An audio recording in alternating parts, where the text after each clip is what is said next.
Welcome dear students, आप सभी का स्वागत है बोर्ड एग्जाम्स यूट्यूब चैनल पर। तो डियर स्टूडेंट्स, इस वीडियो में हम करने वाले हैं कक्षा 9वीं वार्षिक परीक्षा 2024-25 विषय विज्ञान का पेपर हम करने वाले हैं, जो आज यानी कि 17 फरवरी को आपको पेपर देखने को मिलेगा। वो पेपर हम करने वाले हैं, तो आपको इस वीडियो को एंड तक वॉच कर लेना है। साथ ही में अगर आपने हमारे यूट्यूब चैनल को अभी तक सब्सक्राइब नहीं किया है तो आप हमारे यूट्यूब चैनल को सब्सक्राइब कर लीजिए, ताकि ऐसे ही वीडियोज़ की नोटिफिकेशन सबसे पहले आपको मिलती रहे। ठीक है, चलिए तो बिना किसी टाइम को वेस्ट किए शुरू करते हैं। कक्षा 9वीं वार्षिक परीक्षा 2024-25 साइंस यानी कि विज्ञान का पेपर हम करेंगे। नंबर ऑफ क्वेश्चंस आपसे परीक्षा में 23 प्रश्न पूछे जाएंगे। समय आपको 3 घंटे का मिलेगा और 75 नंबर का आपका पेपर होने वाला है। ठीक है, चलिए तो निर्देश आपके कुछ इस प्रकार से आपको परीक्षा में देखने को मिलेंगे, तो आप इन निर्देशों को पढ़ सकते हैं। चलिए देखते हैं। प्रश्न क्रमांक 1 आता है आपका, सही विकल्प चुनकर लिखिए। ठीक है, तो पहला प्रश्न है इसका, पदार्थ की वह अवस्था जिसमें द्रव्य का आकार नहीं होता परंतु आयतन निश्चित होता है, तो वो अवस्था क्या कहलाती है? वो अवस्था द्रव अवस्था कहलाती है। ठीक है, बा ऑप्शन आपका इस क्वेश्चन का करेक्ट आंसर रहने वाला। दूसरा है आपका, सोडा जल विलयन में विलय होता है, तो सोडा जल विलयन में विलय होता है CO2 यानी कि कार्बन डाइऑक्साइड। ठीक है, आ ऑप्शन आपका इस क्वेश्चन का करेक्ट आंसर रहने वाला है। नेक्स्ट है आपका तीसरा, किस वैज्ञानिक ने सर्वप्रथम परमाणु मॉडल प्रस्तुत किया था? ठीक है, तो परमाणु मॉडल किसने प्रस्तुत किया था? जॉन डॉल्टन ने प्रस्तुत किया था। तो द ऑप्शन आपका इस क्वेश्चन का करेक्ट आंसर रहने वाला है। ठीक है, नेक्स्ट है आपका चौथा, कोशिका की खोज किस वैज्ञानिक ने की थी? तो कोशिका की खोज आपकी की थी रॉबर्ट हुक ने। ठीक है, आ ऑप्शन आपका इस क्वेश्चन का करेक्ट आंसर रहने वाला है। ठीक है, आ ऑप्शन आपका राइट आंसर इसमें होने वाला है। नेक्स्ट अगला देखते हैं, पांचवा है आपका, वेग समय ग्राफ का क्षेत्रफल बताता है। तो वेग समय ग्राफ विस्थापन का क्षेत्रफल बताता है। द ऑप्शन आपका इस क्वेश्चन का करेक्ट आंसर रहने वाला है। ठीक है, द ऑप्शन। अगला है आपका छठा, बल का एसआई मात्रक है, तो बल का एसआई मात्रक क्या हो जाएगा? न्यूटन हो जाएगा। आ ऑप्शन आपका इस क्वेश्चन का करेक्ट आंसर हो जाएगा। ठीक है, तो इस प्रकार से आपसे सही विकल्प आपसे परीक्षा में पूछे जाएंगे, तो आप इनको अच्छी तरह से याद कर सकते हैं। अगला देखते हैं, प्रश्न क्रमांक 2 आता है आपका, रिक्त स्थानों की पूर्ति कीजिए। तो देखते हैं इनको। पहला है आपका, बर्फ का गलनांक रिक्त स्थान होता है, तो बर्फ का गलनांक आपका 273 केल्विन होता है। ठीक है, 273 केल्विन आपको इसमें राइट आंसर लिख देना है। दूसरा है आपका, एक ही पदार्थ के एक ही प्रकार के कणों से बनने वाले पदार्थ रिक्त स्थान पदार्थ कहलाते हैं। तो एक ही प्रकार के कणों से बनने वाले पदार्थ शुद्ध पदार्थ कहलाते हैं। ठीक है, शुद्ध पदार्थ आपको इसमें राइट आंसर लिख देना है। नेक्स्ट आता है आपका तीसरा, सोडियम कार्बोनेट का सूत्र रिक्त स्थान है और अमोनियम सल्फेट का सूत्र रिक्त स्थान है, तो दोनों में आपको सूत्र बताना है। तो सोडियम कार्बोनेट का सूत्र क्या हो जाएगा? सोडियम कार्बोनेट का सूत्र आपको लिखना है Na2CO3, ये आपका हो जाएगा सोडियम कार्बोनेट का सूत्र। साथ ही में अमोनियम सल्फेट का अगर आपको सूत्र लिखना है तो आप इस प्रकार से लिखेंगे NH4 होल ट्वाइस SO4। ठीक है, इस प्रकार से आपको लिखना है अमोनियम सल्फेट का सूत्र। ठीक है, तो दोनों के सूत्र मैंने आपको बता दिए हैं। अगला देखते हैं, प्रश्न क्रमांक 4 है आपका, परमाणु के नाभिक में उदासीन कण रिक्त स्थान होता है। तो परमाणु के नाभिक में उदासीन कण न्यूट्रॉन होता है। ठीक है, न्यूट्रॉन आपको इसमें सही उत्तर लिख देना है। अगला है आपका पांचवा, रिक्त स्थान ऊतक जड़ों द्वारा अवशोषित जल व खनिज को विभिन्न भागों तक पहुंचाते हैं। तो पौधे के अंदर जो जाइलम होता है, जाइलम ऊतक जो होता है वो क्या करता है? जाइलम ऊतक जड़ों द्वारा अवशोषित जल व खनिजों को विभिन्न भागों तक पहुंचाता है। ठीक है, तो जाइलम आपको इसमें राइट आंसर लिख देना है। अगला है आपका छठा, ध्वनि संचरण के लिए रिक्त स्थान की आवश्यकता होती है।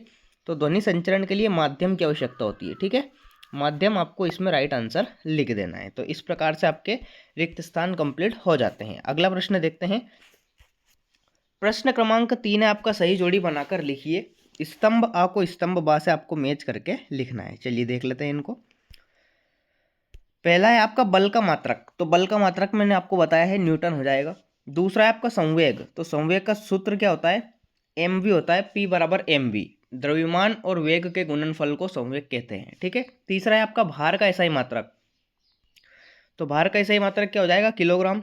चौथा है आपका, हमें पृथ्वी से बांधे रखने वाला बल, तो कौन सा बल होता है? गुरुत्वाकर्षण बल। चौथे में आपको गुरुत्वाकर्षण बल लिखना है। पांचवा है आपका गुरुत्वीय बल का मान, तो गुरुत्वीय बल का मान पृथ्वी सतह पर ध्रुवों पर अधिक होता है, ठीक है। और छठा है आपका शक्ति का इकाई मात्रक, तो शक्ति का इकाई मात्रक क्या हो जाएगा, वाट हो जाएगा, ठीक है। तो इस प्रकार से आपको सही जोड़ी मैच कर लेना है।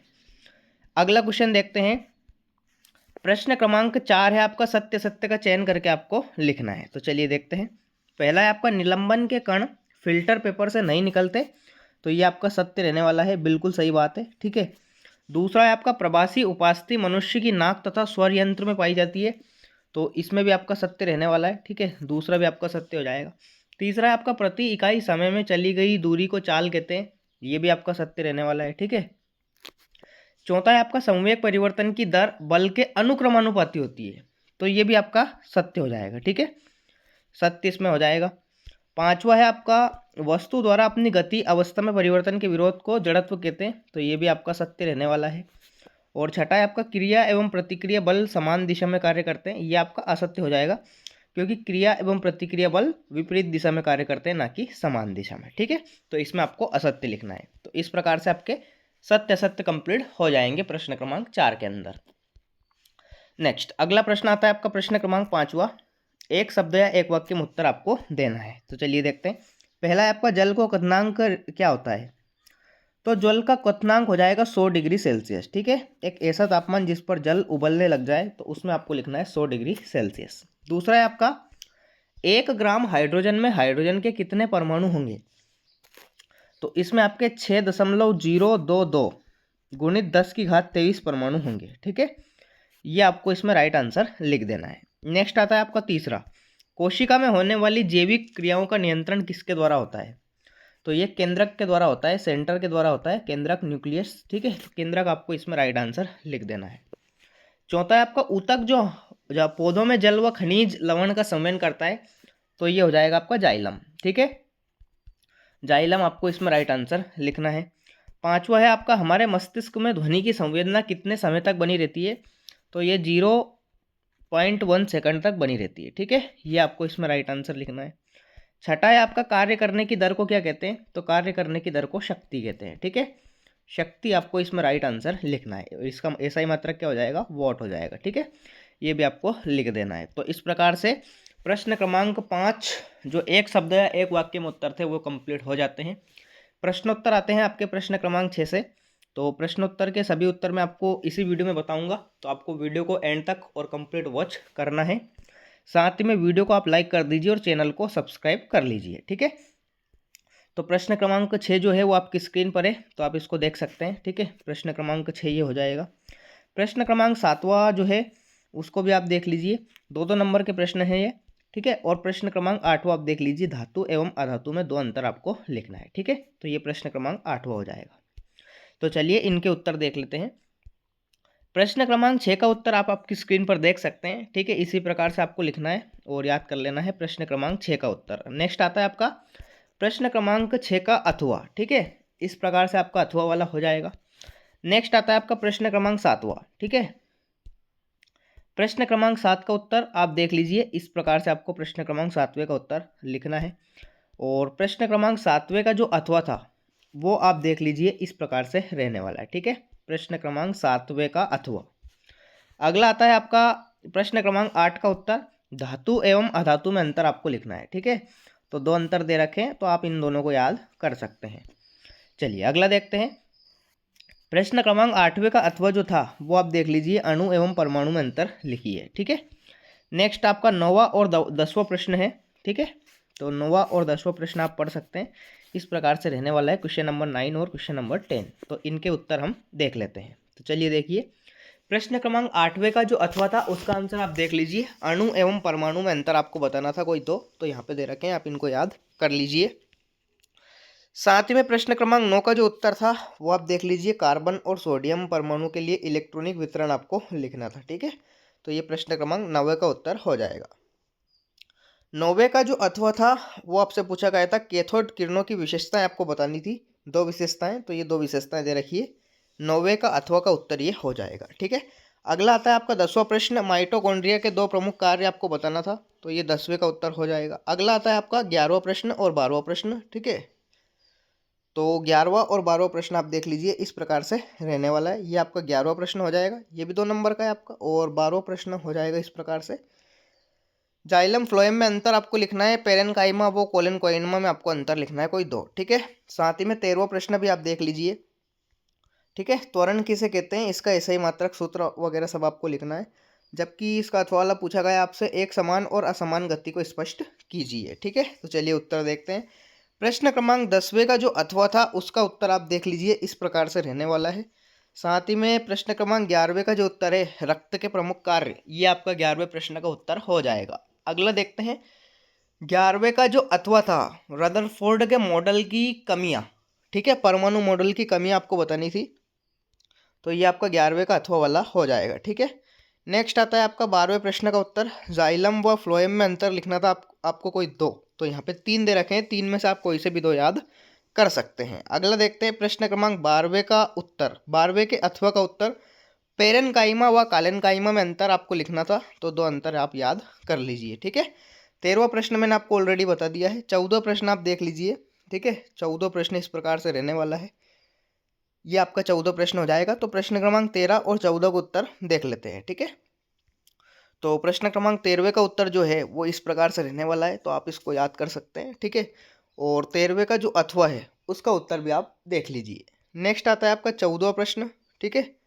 ये आपका 14वें का उत्तर हो जाएगा, और जो 14वें का अथवा था उसका उत्तर भी आप देख लीजिए, ठीक है। तो इस प्रकार से 14वें का जो अथवा है उसका उत्तर हो जाएगा। अगला आता है आपका 15वां और 16वां प्रश्न, ठीक है। ये आपका 15वां प्रश्न है आपकी स्क्रीन पर, और साथ ही में ये आपका 16वां प्रश्न हो जाएगा, ठीक है। तो दोनों के उत्तर देख लेते हैं। ये आपके 15वें प्रश्न का उत्तर रहने वाला है, और ये आपका 15वें का अथवा जो था उसका उत्तर रहने वाला है। नेक्स्ट है आपका 16वें प्रश्न का उत्तर, और साथ ही में 16वें का अथवा वाला जो था उसका उत्तर आप देख लीजिए, ठीक है। नेक्स्ट अगला आता है आपका 17वां प्रश्न, 2 नंबर का अंतिम प्रश्न है ये 17वां प्रश्न, ठीक है। 18वां प्रश्न जो है वो आपका 3 नंबर का प्रश्न है, ठीक है। ये आपके दोनों हो जाएंगे। तो चलिए उत्तर देखते हैं। प्रश्न क्रमांक 17वें का उत्तर आप देख लीजिए, इस प्रकार से रहने वाला है, और जो 17वें का अथवा था उसका उत्तर भी आप देख लीजिए, ठीक है। इस प्रकार से आपके सॉल्यूशंस मैंने आपको बता दिए हैं। नेक्स्ट आते हैं आपके प्रश्न क्रमांक 19 और प्रश्न क्रमांक 20, ठीक है। 3-3 नंबर के प्रश्न हैं, तो इनको आप अच्छी तरह से पढ़ लीजिए। और अगला आता है आपका प्रश्न क्रमांक 21वां, 4 नंबर का प्रश्न है ये, ठीक है। और 22वां प्रश्न आप देख लीजिए, ये आपका प्रश्न क्रमांक 22वां हो जाएगा। पादप कोशिका या जंतु कोशिका का नामांकित चित्र आपको बताना है, साथ ही में न्यूरॉन का नामांकित चित्र आपको बताना है, ठीक है। ये आपका प्रश्न 22वां हो जाएगा। 23वां और अंतिम प्रश्न आपकी स्क्रीन पर है, तो आप इसको अच्छी तरह से पढ़ लीजिए। ये आपका 4 अंक का प्रश्न रहने वाला है, ठीक है। तो कक्षा 9वीं वार्षिक परीक्षा 2024-25 जो आपका विषय विज्ञान का पेपर होने वाला है, उसका कंप्लीट पेपर का सॉल्यूशन मैंने आपको इस वीडियो में दे दिया है। अगर आपको फिर भी कोई डाउट है तो कमेंट बॉक्स में कमेंट करके ज़रूर बताइए, और आप हमारे यूट्यूब चैनल को सब्सक्राइब कर लीजिए, ताकि ऐसे ही वीडियोज़ की नोटिफिकेशन सबसे पहले आपको मिलती रहे। मिलते हैं अगले वीडियो में, तब तक के लिए टाटा बाय बाय, जय हिंद, वंदे मातरम।